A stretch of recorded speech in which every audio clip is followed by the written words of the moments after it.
Hello students. जो हमारी Indian economy है तो उसका चैप्टर वन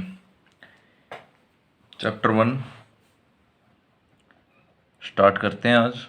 चैप्टर वन का क्या नाम है? इंडियन इकोनॉमी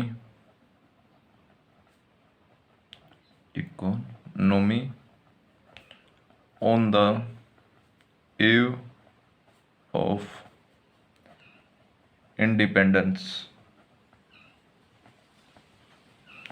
आज़ादी के समय जो हमारी इंडियन इकोनॉमी की हालत थी ना, वो दिखाई गई इसमें। कहने का मतलब ये है, तो अंग्रेजों ने इतनी खराब हालत कर दी थी हमारी इंडियन इकोनॉमी की कि बेहद खराब। स्टैगमेंट इकोनॉमी थी हमारी। स्टैगमेंट इकोनॉमी स्टैगमेंट इकोनॉमी को क्या कहते हैं, मतलब है क्या ये सिस्टम?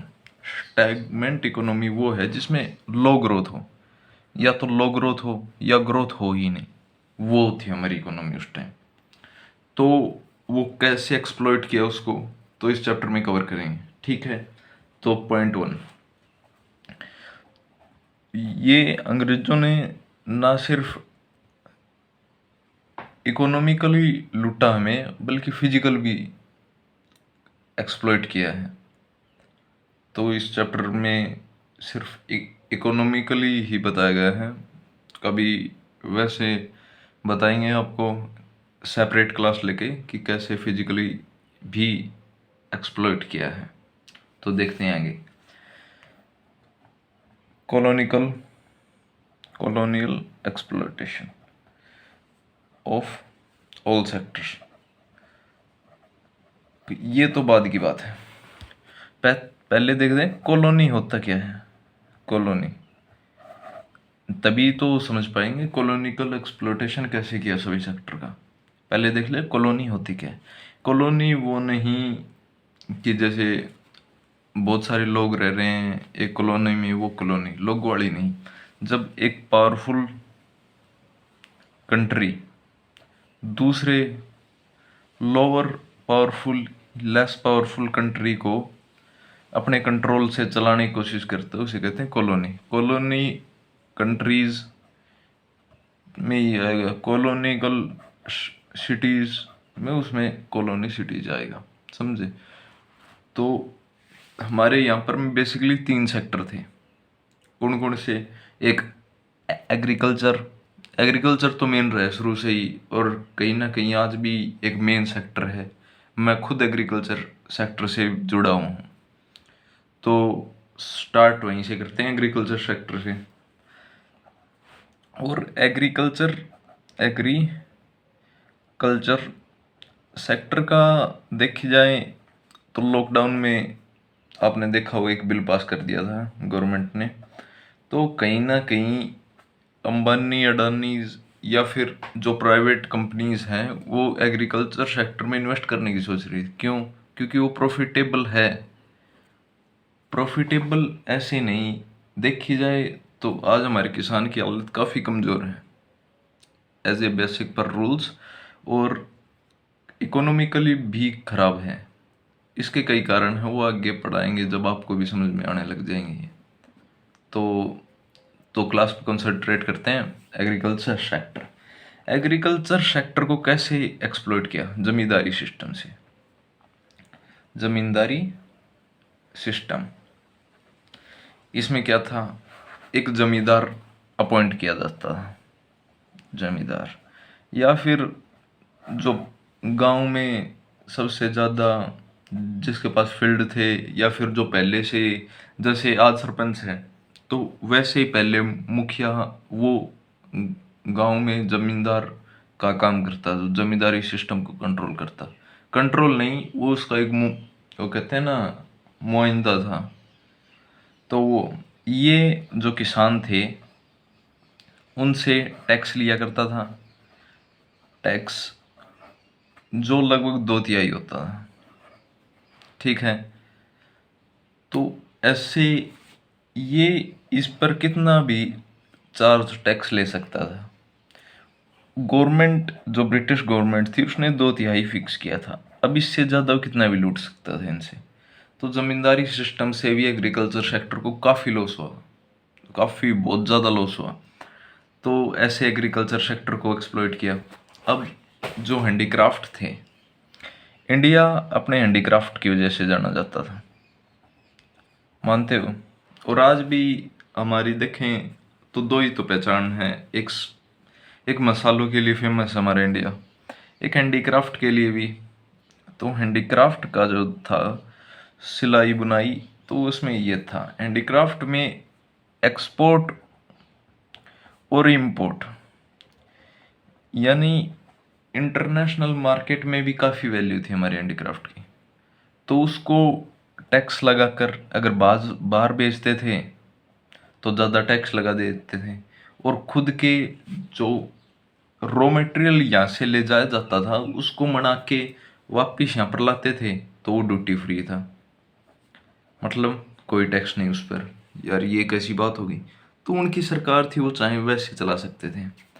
जैसे जैसे आपके अंडर ये ऑफिस है, अब आप चाहे वैसे इसको रन कर सकते हैं। ऐसे ही ब्रिटिश गवर्नमेंट थी, जो ईस्ट इंडिया कंपनी थी, उसके पास हमारा इंडिया था, वो चाहे वैसे जिस पे टैक्स लगाए उस पे टैक्स लगाए, जिसको छोड़ दे उसको छोड़ दे।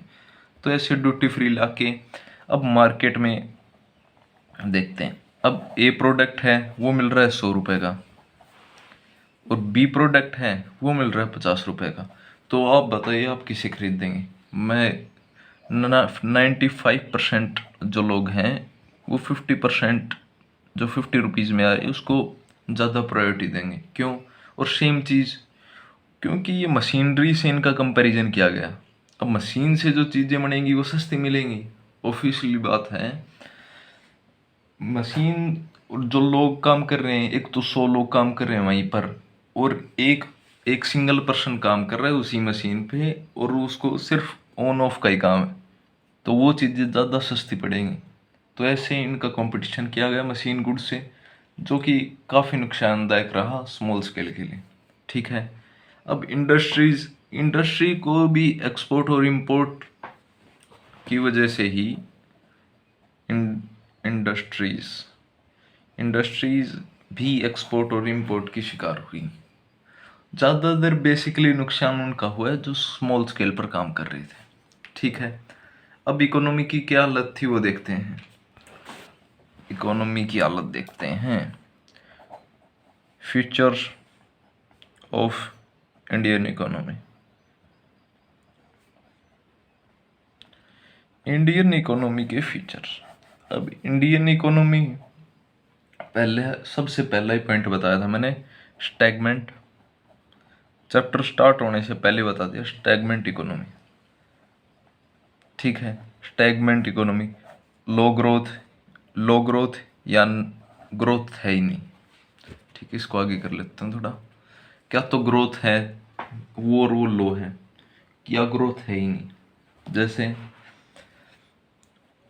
1860 से लेकर 1943 44 कुछ भी लिख लो के बीच में 0.5% per annum per capita income थी। ठीक है, कितनी कम है? ठीक है, और यही 1925 से लेके 1950 तक 0.1%। तो देख लो, ये डिक्रीज ही हुई है, इंक्रीज नहीं हुई। समझ रहे हो? 0.5 से 0.1 पे -0.4, जो पर कैपिटा इनकम है वो डिक्रीज ही हो रही है। समझ रहे हो कितनी लो लेवल की इंक्रीजमेंट थी हमारी इकोनॉमी की? वो समझ पा रहे हो आप इससे? ठीक है, नेक्स्ट पॉइंट देखें, बैकवर्ड इकोनॉमी। बैकवर्ड इकोनॉमी क्या था? जो बैकवर्ड इकोनॉमी, जो पर कैपिटा इनकम अगर लो होती है तो उससे साफ पता चलता है कि इकोनॉमी है वो बैकवर्ड है, क्योंकि पर कैपिटा इनकम से ही जीडीपी ग्रोथ का पता चलता है। अब साफ पता लग रहा है 1925 से लेकर 1950 कैपिटल 0.1% है, per capita income per annum 0.1% है। तो इससे इकोनॉमी की कंडीशन वो साफ दिखाई दे रही है कि किस टाइप से ग्रो हो रहा है। ठीक है, और एग्रीकल्चर सेक्टर का तो मैंने बता ही दिया था आपको। चेंज कर लेता हूँ page, 1 minute. Agriculture sector, agriculture sector का तो पता ही दिया था। लगभग 72% जो लोग थे वो अंगेज थे एग्रीकल्चर सेक्टर में, समझ रहे हो। आधे से ज़्यादा कहूँ, क्या कहूँ कि कुछ थोड़े चंद लोग ही थे जो एग्रीकल्चर सेक्टर में इन्वॉल्व नहीं थे, समझ रहे हो। तो समझ सकते हो। और जीडीपी ग्रोथ 50%। अगर देखी जाए जो एग्रीकल्चर सेक्टर में कम इनकम या कहें तो एम्प्लॉयमेंट भी बहुत कम है। एम्प्लॉयमेंट देखी जाए तो एम्प्लॉयमेंट कई कहेंगे ज़्यादा है, तो वो छुपी हुई है। जैसे 4 लोगों की ज़रूरत है, वहाँ 8 लोग कर रहे हैं, तो ये एम्प्लॉयमेंट थोड़ी है, ये डिस्क्रिमिनेट एम्प्लॉयमेंट है, कहते हैं छुपी हुई बेरोजगारी। तो ये वो है, ठीक है। अब नेक्स्ट देख लेते हैं। इंडस्ट्रीज, इंडस्ट्रीज बैकवर्डनेस, बैकवर्डनेस क्या था। जो प्रोडक्शन था वो तो ना के बराबर था, तभी तो बाहर से इंपोर्ट हो रहा था। और जो इंडस्ट्रीज थी वो एक्सप्लॉइट की गई थी ईस्ट इंडिया कंपनी के द्वारा। ईस्ट इंडिया कंपनी के द्वारा कैसे एक्सप्लॉइट कैसे हुई कि जो चीज़ें थी यहाँ पर, मशीनरी की कमी थी। पहली बात तो ये, इंडस्ट्रीज में मशीनरी की कमी थी। अब मशीनरी की कमी होगी तो बाहर से जो मंगाए जाएंगे उससे कंपैरिजन होगा। अगर कंपैरिजन होगा तो वे चीज़ें ज़्यादा सस्ती मिलेगी, और जहाँ पर ज़्यादा सस्ती मिलेगी वहाँ पर लोग खरीदना ज़्यादा चाहेंगे, ठीक है। तो इकोनॉमी का ये रूल है, ठीक है। तो इस प्रकार से भी इंडस्ट्रीज एक्सप्लॉइट हुई। और रैम्पट पॉवर्टी, गरीबी का जो स्तर होता है ना उससे भी गिर चुकी थी कंडीशन। जो किसान है उसके पास ही खाने को कमी होने लग गई थी, समझ रहे हो। इस प्रकार से एक्सप्लॉइट किया। इंफ्रास्ट्रक्चर, इंफ्रास्ट्रक्चर इंफ्रास्ट्रक्चर की भी कमी थी, डेवलपमेंट नहीं था। हॉस्पिटल ना के बराबर, हॉस्पिटल नहीं थे, स्कूल्स नहीं थे, सब ना के बराबर था, ठीक है। अब हैवी डिपेंडेंस ऑन इंपोर्ट, कैसे इंपोर्ट पे कैसे डिपेंडेंस रहे। अब मशीनरी मंगानी है, वो भी इंपोर्ट करानी है बाहर से, ठीक है। और ऐसे जो प्रोडक्ट्स हैं वहाँ पर सस्ते मिल रहे हैं, वो भी इंपोर्ट होंगे बाहर से। इसलिए इंपोर्ट पर काफ़ी हम कहते हैं ना निर्भर रह गए थे। तो ये भी एक कारण मानता है इसका, ठीक है। अब एग्रीकल्चर का सेक्टर कैसा था वो देखते हैं। तो एग्रीकल्चर का जो सेक्टर है उसमें low production and low productivity, low production and low productivity, ठीक है। अब प्रोडक्शन और प्रोडक्टिविटी में क्या फ़र्क है, ठीक है। ये तो टोटल आउटपुट है ऑफ एग्रीकल्चर। जो एग्रीकल्चर का ये तो टोटल आउटपुट है, और जो प्रोडक्शन है वो पर हेक्टर का, ये पर हेक्टर पर, ये पर हेक्टर पर जो आउटपुट है, दिख नहीं रहा क्या, ये पर हेक्टर पे जो आउटपुट है उसे प्रोडक्टिविटी कहते हैं, ठीक है। ये दोनों ही लो थे। अब एग्जाम्पल या फिर कहीं डाटा, वो दोनों ही ज़रूरी हैं। प्रोडक्टिविटी यहाँ पर लिख देते हैं, प्रोडक्टिविटी और प्रोडक्शन, ठीक है। अब प्रोडक्शन वीट का 1940 से 47, ये फिक्स नहीं मिलता, ये आगे पीछे मिलता है। ये 1940 से 47, ठीक है। ये 650 से 660, और ये 60 से 64, ठीक है। ये वीट का प्रोडक्शन बता दिया है। इतना लो लेवल का बताया जाता है कि समझ रहे हो ना, इतना लो प्रोडक्शन था, ऊपर से टैक्स भी ज्यादा। समझ रहे हो किस प्रकार एक्सप्लॉइट किया गया। अब सब्सिटेंस फार्मिंग, कॉमर्शियल फार्मिंग नहीं थी। जैसे लोग खाने के लिए ही करते थे, जैसे वीट राइस वगैरह ही उगाते थे, कोई जूट वगैरह या फिर जो कॉमर्शियल जिससे पैसे आ सकें ज़्यादा, वो नहीं उगाया करते थे। ठीक है। अब lack of market, lack of market, market की भी ऐसी कोई सुविधा नहीं थी और कोई फिक्स रेट भी नहीं किया जाता था। अब जितना लॉस हो सकता था, आज एमएसपी है, मिनिमम सपोर्ट प्राइस, वो ख़त्म कर देते पिछले साल, लेकिन जो आंदोलन हुआ उससे बच गए। एमएसपी है, वो एमएसपी भी नहीं थी, कैसे भी किसानों को लूट सकते थे। अब जो स्मॉल होल्डिंग्स,